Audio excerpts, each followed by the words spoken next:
beginning of 1977. We'ela shmois b'nei Yisrael aboy Mitzrayim agoymer. These are the names of the children of Yaakov, children of Yisrael, that are coming into Mitzrayim. It's the beginning of our parsha, and he starts enumerating the names: Reuben, Shimon, Levi, Yehuda, v'goymer. It's known, the examination of this, of the one whose yard site is this week, Chavdal Tevis. Morazakin's yard site is this week, the 24th of Tevis. In the Sefer Torah, by this title, so he asked the following question. This is not the first time that it relates about the Yidden that came down to Mitzrayim. The Parshas Vayigash Nemar Gamkin Ve'ela Shmois Bnei Yisrael Aboy Mitzrayim. In Parshas Vayigash it already says practically the same thing. These are the names of the Bnei Yisrael that are coming to Mitzrayim. Therefore, the Alter Rebbe over there in Torah asks, why was this matter repeated again in Torah about their arriving and coming into Mitzrayim? The Kveit to just add Maramtzoi Moisef Oit, and the Middle Rebbe adds more to this, skip the brackets. The Yadu, as it's known, the Torah is everlasting, and it speaks in every time and in every generation. This means to say,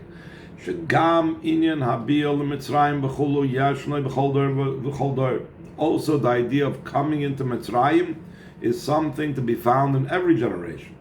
And so too there is a lesson and directive from this to every single Yid in every time and every place. The Torah is from the word lesson and directive. Therefore the lesson is everlasting. Since the Torah is everlasting,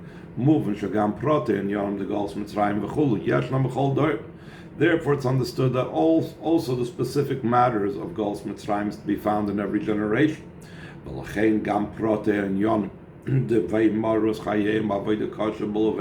too also the specific matters that they made their lives difficult and bitter, with difficult work, with breaks, etc. All the work that they made them work in a back-breaking or a breaking type of manner, are also to be found in all times. So the Rebbe right away says, the intention of their life being made bitter is not, heaven forbid, meant for its own sake, just to make Yidden Chas v'Sholom suffer.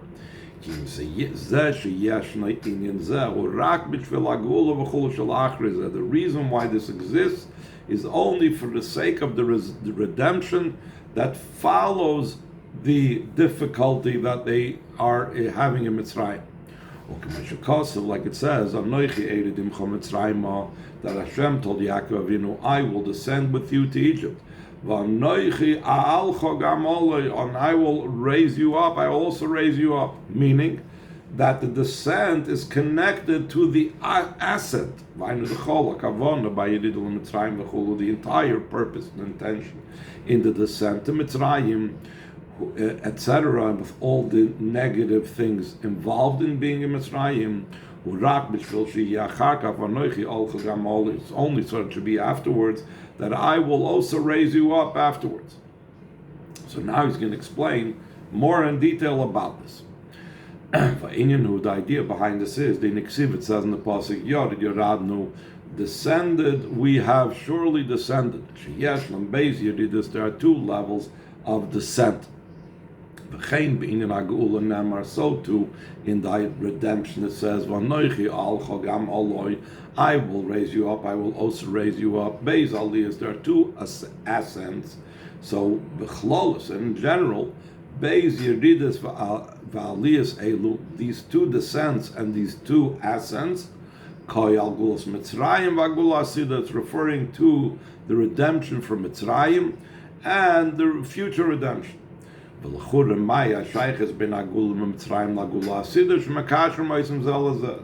what's the connection between the redemption from Mitzrayim to the future redemption? That we connect them one to another. What's the association between one and the other? So the Rebbe is going to explain that they both have a common goal and purpose. Last paragraph on the page, who the idea behind this is. In Ksiv, it says in the Pasuk, you may say, it's like your days going out of the land of Mitzrayim. I will show you wonders. The simple meaning of this Pasuk is, just like in your days going out of the land of Mitzrayim. There were wonders. Similar to this, I will show you wonders in the future redemption. That's the simple meaning of the pasuk. Like your days going out of Mitzrayim, I'll show you wonders. We don't know what's going to happen when Mashiach comes. Hashem tells us, you remember in Mitzrayim there were unbelievable wonders. When Mashiach comes, there will also be wonderful things happening. Okay, then there's a deeper level to that. Zohar Pirush in the Zohar explains, "Shaniflois the Gula Asida, you niflois afilu legabe aniflois shahoyu b'mei tzeischa me'eretz Mitzrayim." That the wonders that will take place in the future redemption will be considered a wonder even when compared and contrasted with the great wonders when the Yidden went out of Mitzrayim. It was an unbelievable situation. All the wonders that took place from the time that Moshe threw his staff down before Paroi and threw the blood in front of Paroi, the 10 Makis, and the splitting of the sea, all these wonders that took place then.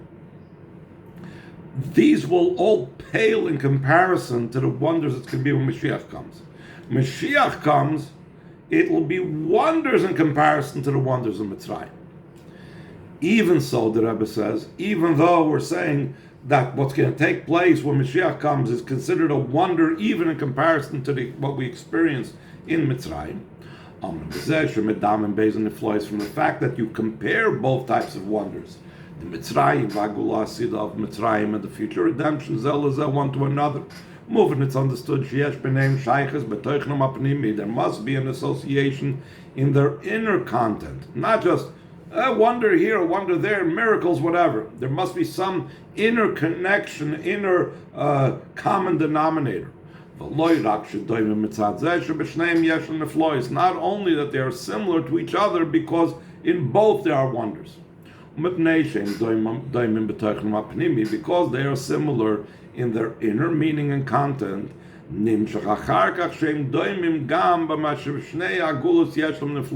That's why they are similar also in the fact that there is in both redemptions wonders. It's not that their main similarity is that both of them have wonders. It's because they have a common thread. They have a common denominator. Because they have a common thread, they have a common denominator, so therefore it results in the external. The internal makes the external. Since there's an internal common thread, therefore it manifests itself in the external. Let's skip the brackets to the next paragraph. And the explanation of the connection in the content, in the common denominator between the two redemptions of Mitzrayim and the future redemption is just like in the exile from Mitzrayim. The purpose and intention was not in the Golus itself. Hashem did not just want Yidden should be in Golus for its own sake. And the main point of the Golus was the Geula that would come afterwards. And what was the culmination of that Geula? Its purpose and its goal was the receiving of the Torah. Like it says, that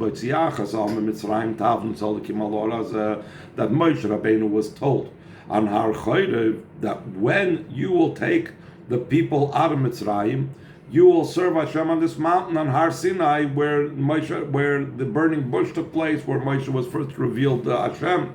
In other words, the entire goal, the entire purpose, the lead-in of the Geula of Mitzrayim is to Matan Torah. So just like Golus Mitzrayim was to lead to the Geula, which would climax with the Matan Torah, in Kach Kol HaGolus Hazeh, so to this entire exile that we're in now, who Kedei Lizkes L'Gili Pnimis HaTorah, she lost love, it's to merit the revelation of the inner part of the Torah that will be in the future when Mashiach comes. Shal zen namar, concerning the revelation of the inner part of the Torah. That's going to take place when Mashiach comes. It says the beginning of Shir Hashirim, Yashikeini min shikis piu, that he will kiss me from the kisses of his mouth. The kisses of Hashem's mouth is referring to the secrets of the Torah, like Rashi explains over there in Shir Hashirim. Just like the enslavement of Egypt. The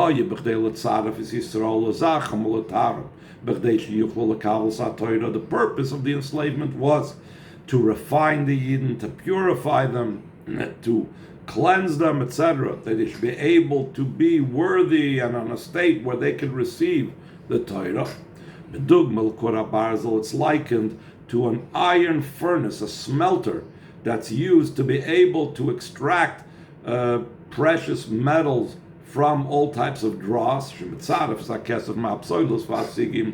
it purifies the silver from all types of dross and waste products. And the silver becomes purified from any type of dross, etc.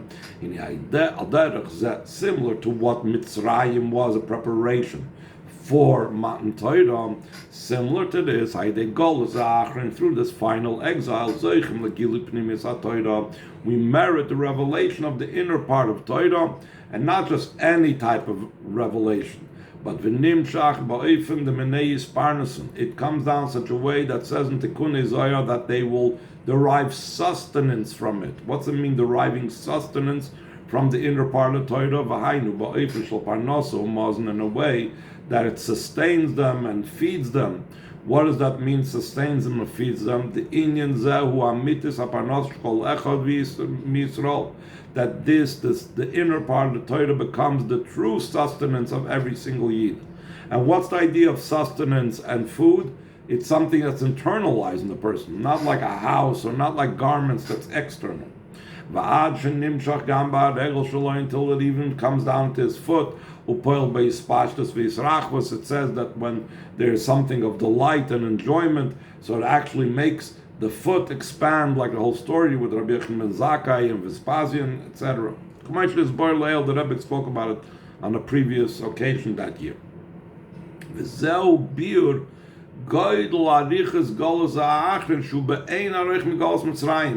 the explanation of how come this final exile is so terribly long, incomparably longer than the Galus of Mitzrayim. The the reason for this is since the ultimate purpose of the final exile is through merit, through this, to the revelation of the inner part of the Torah, as opposed to the exile in Mitzrayim, the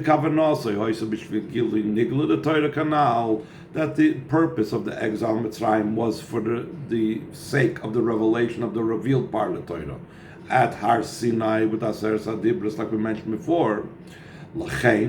Therefore, everything has to be relative to what you're trying to accomplish. Just like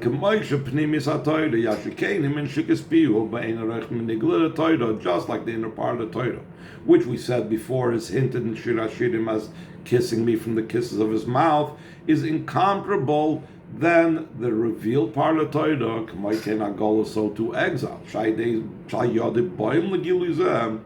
The exile that enables us to reach that revelation also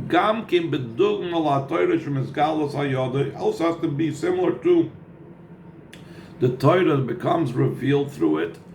Incomparably from the exile Mitzrayim, through that they came to the revelation of the revealed part of the Torah.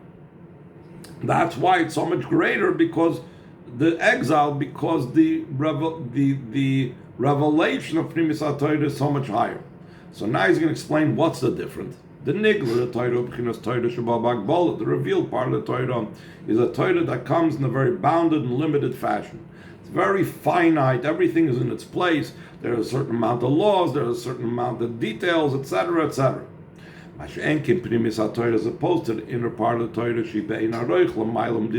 it's incomparably higher than any type of measure and boundary.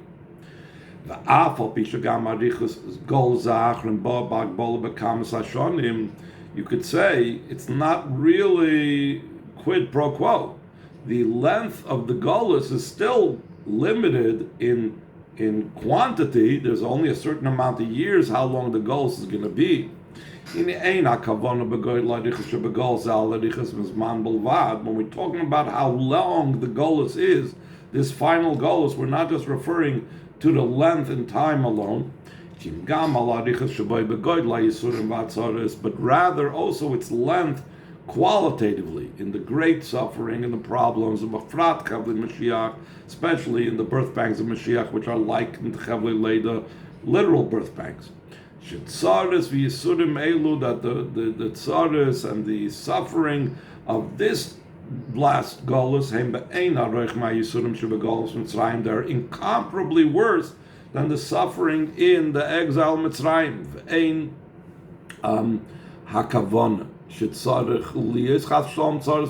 Right away the Rebbe says it doesn't mean that we must have tzaris and yisurim. The Rebbe says we can accomplish it even without that. He's going to explain how. Something that is just not corresponding to what a Yid is accustomed to, was is nicht like the Gewohnheit von a Yidin Belvad alone, that is enough to be called tzaras and yisurim. Chas v'sholom, the Rebbe is not justifying and saying we need suffering. Shegam ze nechshav liyisurim, also something that is not, a person is not accustomed to, that's already considered suffering. Like the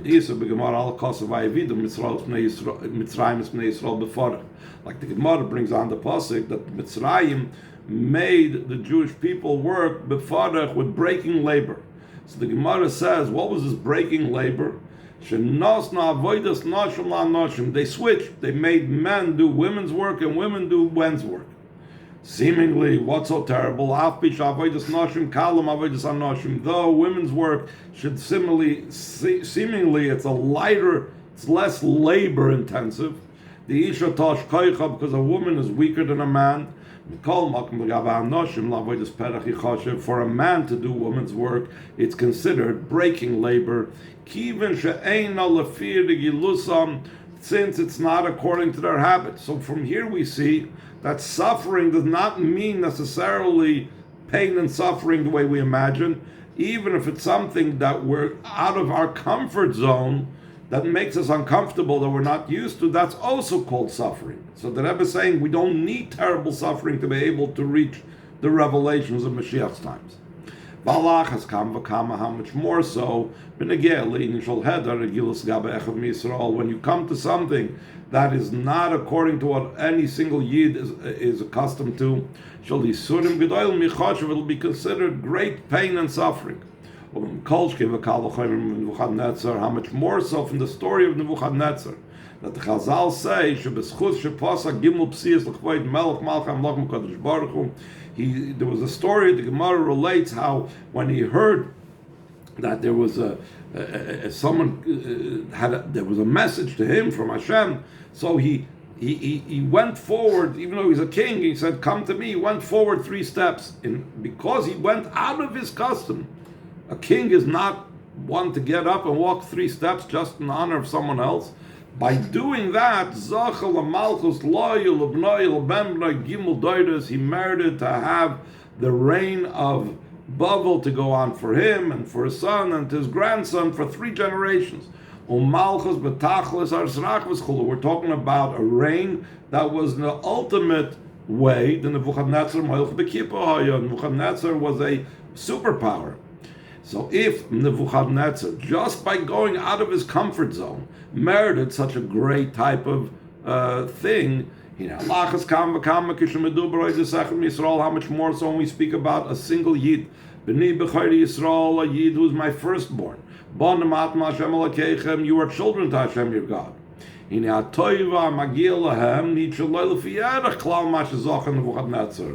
good and the benefit that's owed to a Yid is so much greater than what Nebuchadnezzar merited. We call Echad Yisrael, and every single Yid, even the most ordinary Yid, he has the capability to demand from Hashem all good matters spiritually. That is the primary thing of a Yid. So he could demand to have the revelation of Yashikenim and Shikas Piyu, the inner part of the Torah, for any little thing. And also from getting everything beruchniism, this comes down also in the physical. When he attains the spiritual, it comes down also into the physical. In all matters of blessing, blessings in general are encompassed in these three things of children and life and sustenance in a comfortable way, in a way like a superpower would have it. Moving for this is understood. Anything that's not normal and not the habit and not something that he is accustomed to is considered for him great suffering. It's incomparable, just the discomfort. What went on in Mitzrayim. Why? Because what went on in Mitzrayim was before Matan Torah and before he reached a higher level of service, which is someone that's commanded to do. They weren't commanded to do the mitzvahs, so therefore a Yid that's commanded to do the mitzvahs, any discomfort that he feels, he's owed every type of bracha. By days of Mavir Maksam, Machiktar, Shnishru, Lacher, Kol Yisurim, Betzaris, was Mizdurkigangen, through any type of discomfort that a Yid goes through he's not accustomed to, we remove even the slightest stains that might be left over after all the suffering that we did go through. Second paragraph on the page.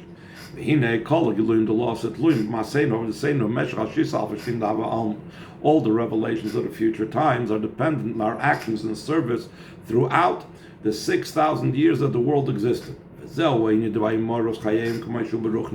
idea that they made our life bitter.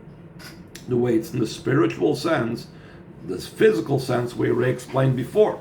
What is the bitterness in the spiritual sense? The Chazal say that what's it mean? The difficult work means questions. When a person is studying Torah and they have to struggle with a question. Chaimer means mortar, but also it hints at Kal v'chaimer, which is a 40-yordi, where you learn something out, because if a lighter thing is that way, how much more a severe thing? Levenim means bricks, but it's also related to the word lavan, whiten, or clarifying. Dol liban hilchasa, it's the idea of clarifying the halacha. Vaser mater sich in limud Torah, the person toils in studying Torah. Lahoitze halacha bruda, to be able to derive a clear conclusion of halacha, to much discussion and give and take. Of the matzav, the machshak meshivani is a Talmud Bavli in such a way that we call it, he has placed me in darkness, which goes on the Talmud Bavli. The Talmud Bavli has a lot of questions, so we explain that's what it means, he placed me in darkness, because the darkness of the many questions that makes him struggle in Torah learning. Until he whitens, he washes all the questions. Reminu is also another expression in Gemara language for questions. Until the halacha is shining and is brilliant. That is the primary idea of Torah halacha, psuka bruda, a clear and resolved halacha. That is a special quality of Mishnah over Gemara, because Mishnayos are the halacha of the day. In the times before there were Shulchan Aruch, Mishnah was the Shulchan Aruch, that was the halacha. Well, that's why the Chazal said, Eina golis miskansis el b'schus Mishnayos. The golus will not become gathered in only in the merit of Mishnah. Shenemar gam ki yisnu bagoyim ata kaptzim. Also, when they will study, Yisnu in Aramaic can mean study, they will study Mishnayos amongst the Goyim, now I will gather them. So in other words, the Mishnayos, which is the halacha, and the whole purpose of the whole give and take in Torah is the halacha, that's what causes the kibbutz golius, the gathering of Yidden from exile. So that is the idea of the Vayimarus Chayehem in the study of Torah, the spiritual avodah to help us get out of goals.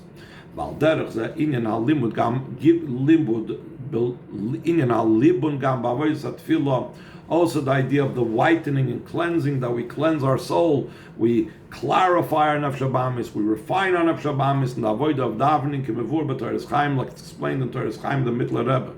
By idea in the divine Maru Gomer b'Torah Tefillah, and now through the idea that they made their life bitter in Torah and davening, instead of in physical suffering, but they exercise their mind and their brain power and so on in Torah and davening canal.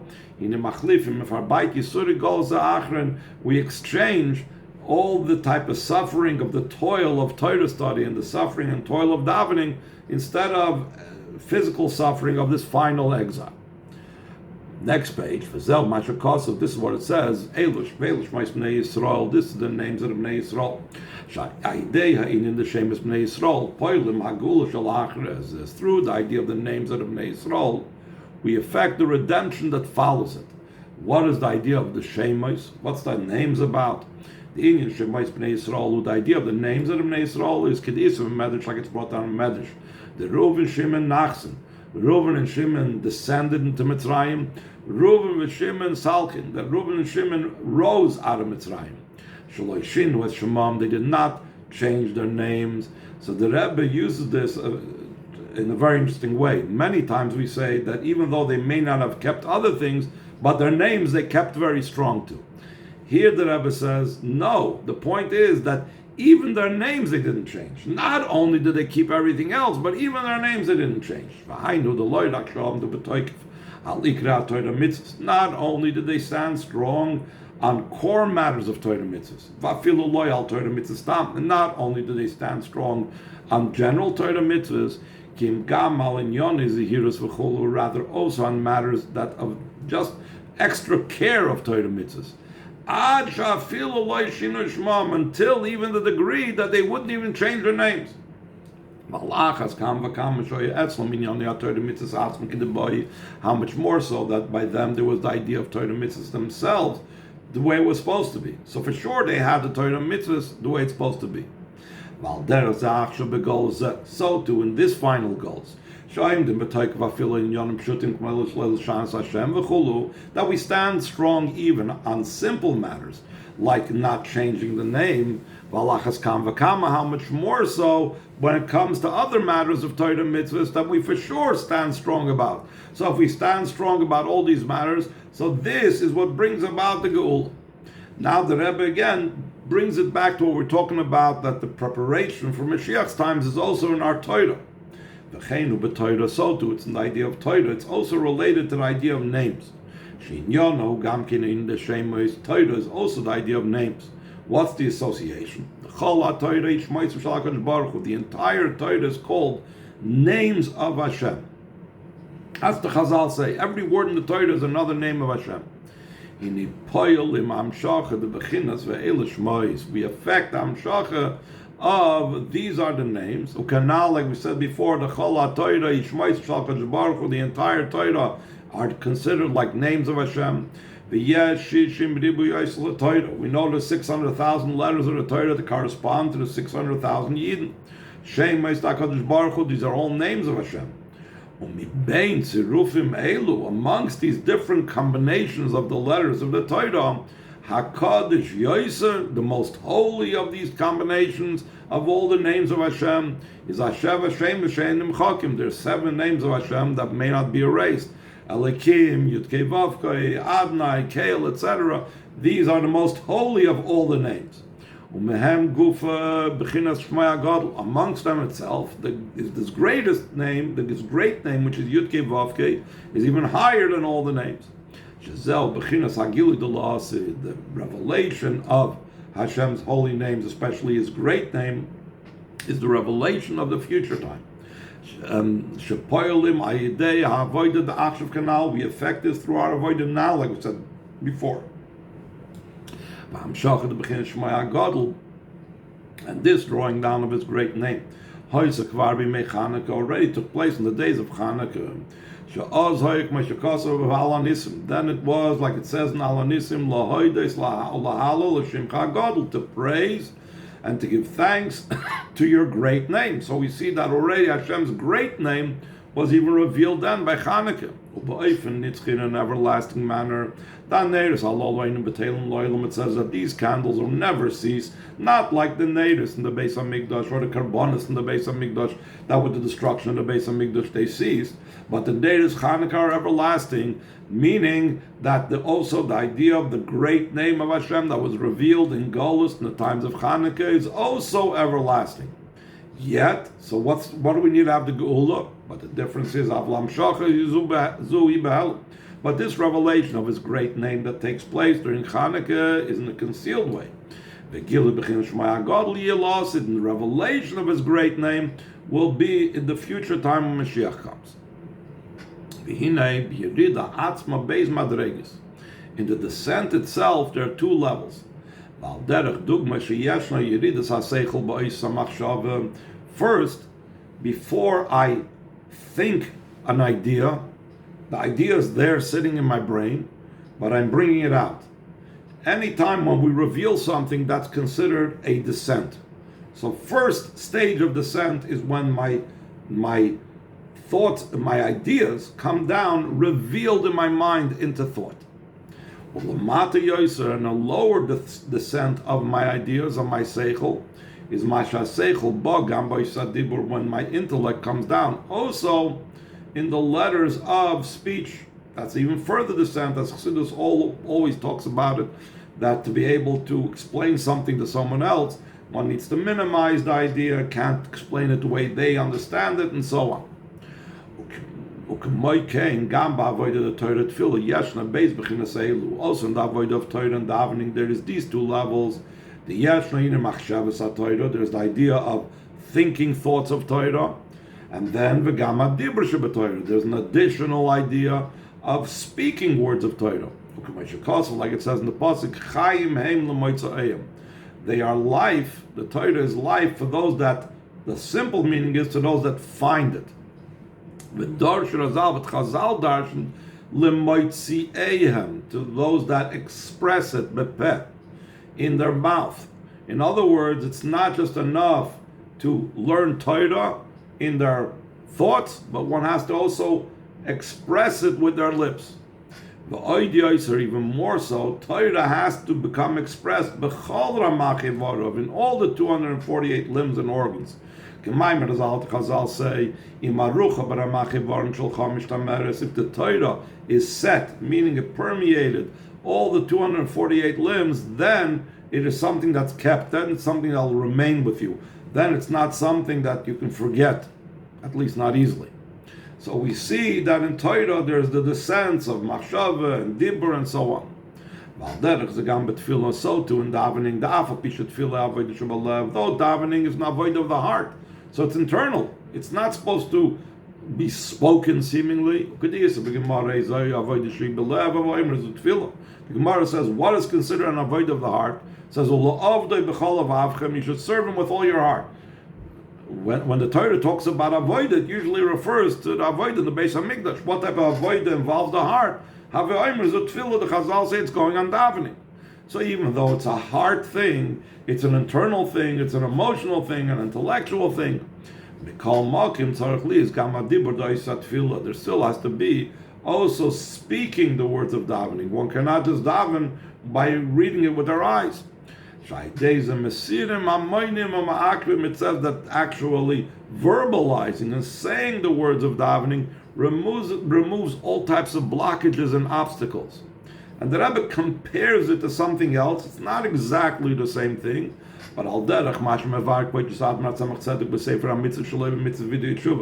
what the Tzemach Tzedek says in his mitzvah on Vidui Tshuva in the Sefer Derech Tesacha, that we say vidui when we say Hashamnu, Bagadnu, Gozalnu, or we say Al-Chet. These go according to the letters of the Aleph Beis, because through going through the letters of the Aleph Beis, it like cleanses and removes all negative things that became enclosed in my language of thought or my language of my heart and so on.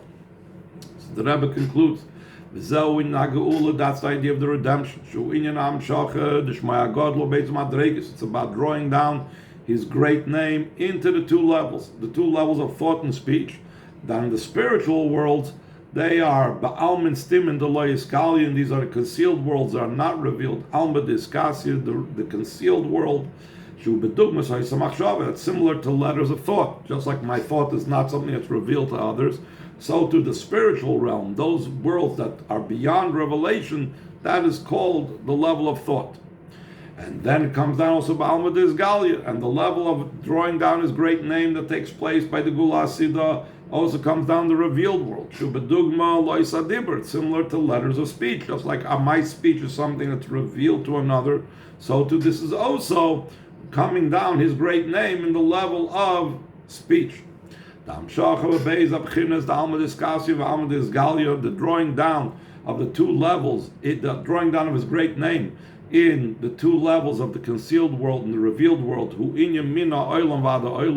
That's the idea that says Baruch Hashem mina olam v'ad olam. We say this in davening, from the olam that's concealed to the olam that's revealed.